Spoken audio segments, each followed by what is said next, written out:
Okay, so I'm videoing this too, by the way. 10, 11, 12, we're looking at these. They're in a little different form. They're in what's called Vertex form instead of standard form. Okay, so we'll get to how we're going to go about doing that. First of all, I kind of want us to discover Vertex form a little bit. Just kind of follow along.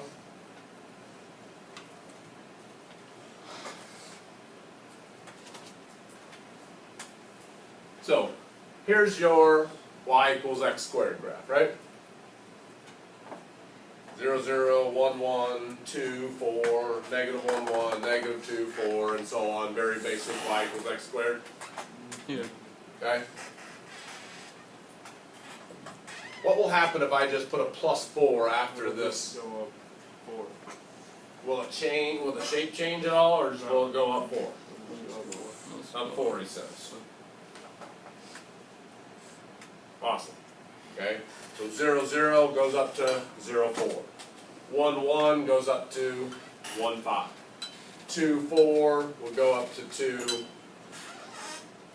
8, right?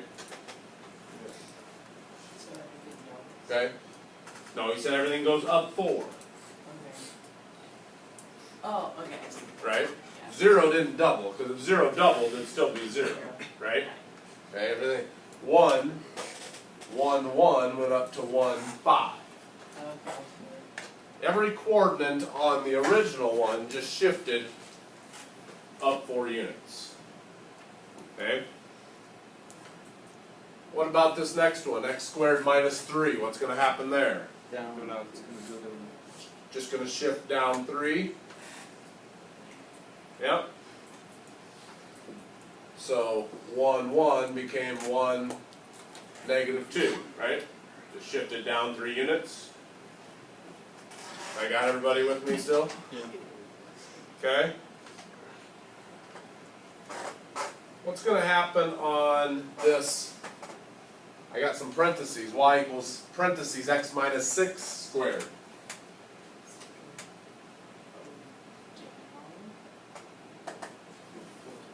No. Is it going to go to the left? Almost. To the right. Oh, so it's going to change x. Yep. Okay. I think it's Good thinking, Ethan. He figures, well, you know, it's in parentheses, so it's probably not going to be up or down anymore, so he's guessing left or right. It is actually opposite what you would think. I know initially you would think, oh, it's going to go left 6, but it will actually go right 6, okay? Let me give you a little bit of a reason why, okay? On your original function,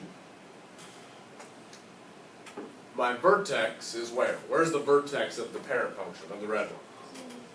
0, 0, because if you plug in a 0 for x, out comes a 0 for y, right? Mm-hmm. Okay? What number would you have to plug in for x into this guy in order for the y value to equal 0?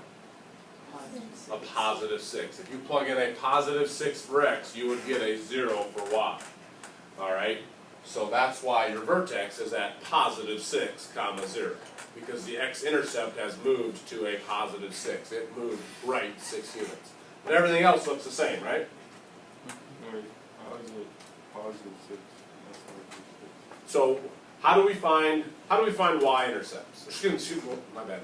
How do we find x-intercepts? We plug in 0 for y, right? Yeah. If we plug in 0 for y, what do we get for x? 0, right? Yeah. If we plug in 0 for y here, what x value would make y equal 0? Positive 6, right?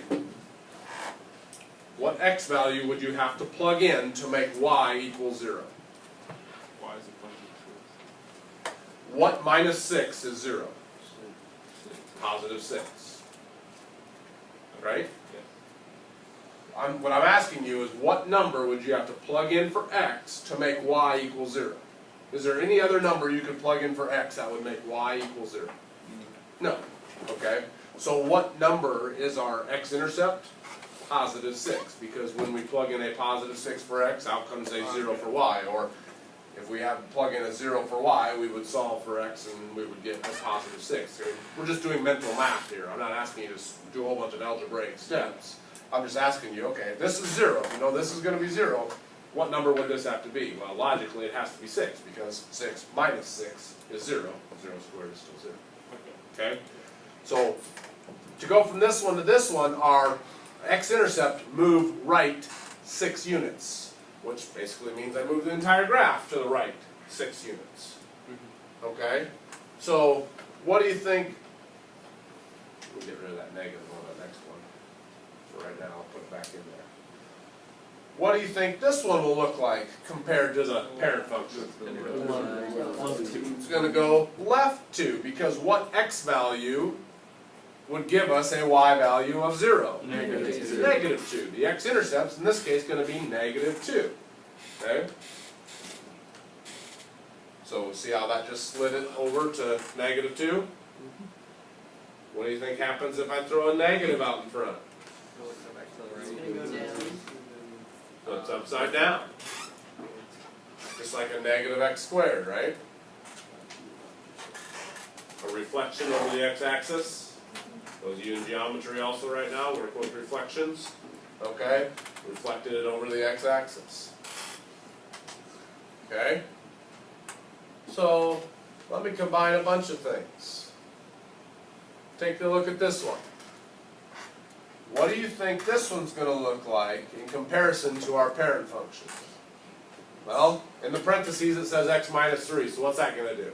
Move it over to the right. That's going to move it to the right 3. What's the minus going to do? Flip it down. Flip it upside down, and what's the plus 4 going to do? Move it up. Move it up 4. So I'm going to take this graph, I'm going to move it right 3, I'm going to flip it upside down, and then I'm going to move it up 4 is what you guys think, right? Yeah. Okay, let's see if you're right. Looks pretty good.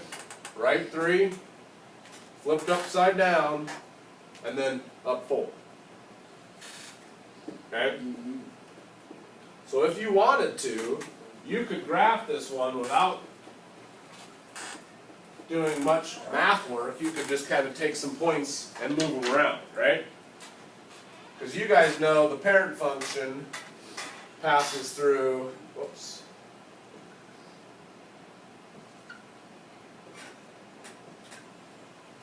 The coordinates 0, 0, 1, 1, and 2, 4.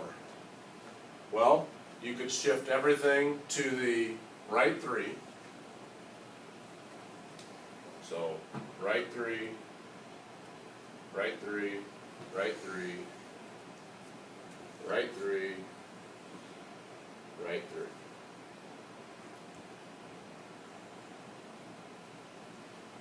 Then you could take all those and reflect them over the x-axis. So this one doesn't move. This one would go here. This one would go here. These would be off my screen.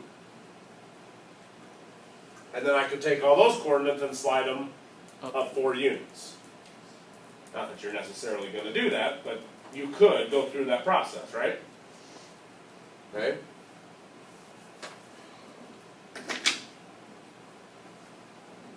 Where's the vertex of this one?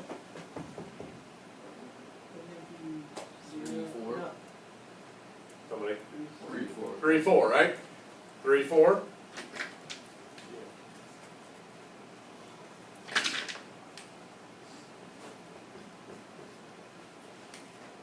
Look at the equation. Could you have just looked at the equation here and told me probably where the vertex is going to be? Yeah. Yeah. Where's the vertex for the parent? 0, 0. Right 3, up 4. Where's my vertex? Right 3, up 4. 3, 4, right?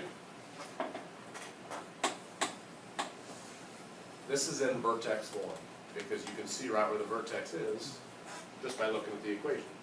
Saves you a lot of trouble. But are they all in vertex? 10, 11 as well are the ones we're doing today. Oh, if that in parentheses. Yep. Like Yep. The one we did. So let's take a look at this guy.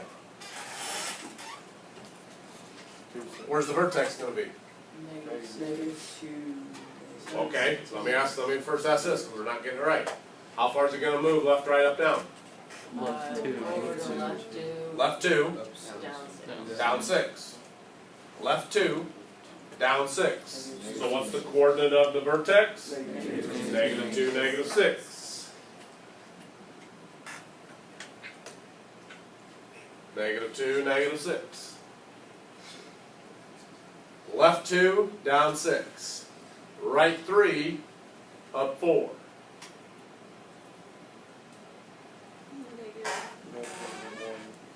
So left 1, negative 1, down 2. So negative 1, negative 2. What do you think me throwing that 2 out in the front is all only impact it's going to have?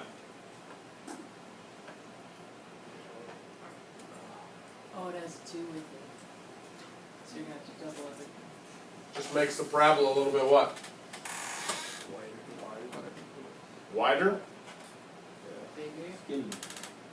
Taller, faster. Multiplying by 2 is going to make things go up fast, right? Yeah. So if the graph goes up faster, if the parabola goes up faster, the parabola will actually be skinnier, right? Yeah. Skinnier and taller instead of wider and fatter. Yeah. Make some sense? Vertex still the same. Left 1, down 2, but if you look at them, wouldn't you agree the green one's a little skinnier? Yeah.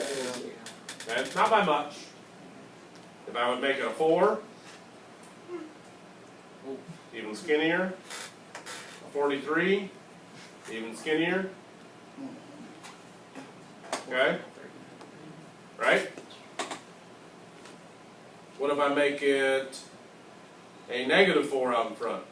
Oh, Oh, no, it's skinnier. looking down. Oh. Skinnier, just Upside down. upside down. Negative 42. Even more skinnier, upside down. How about a 0.5? Fatter. Because I'm multiplying by a half. What happens to numbers when you multiply by a half? They get smaller, Oh, right? If I take 10 times a half, I get 5. yep. Okay? Whoopsies. So, vertex form is nice because you can just look at the equation and already know where the vertex is going to be. Yes, no? Feel like you got it? Okay?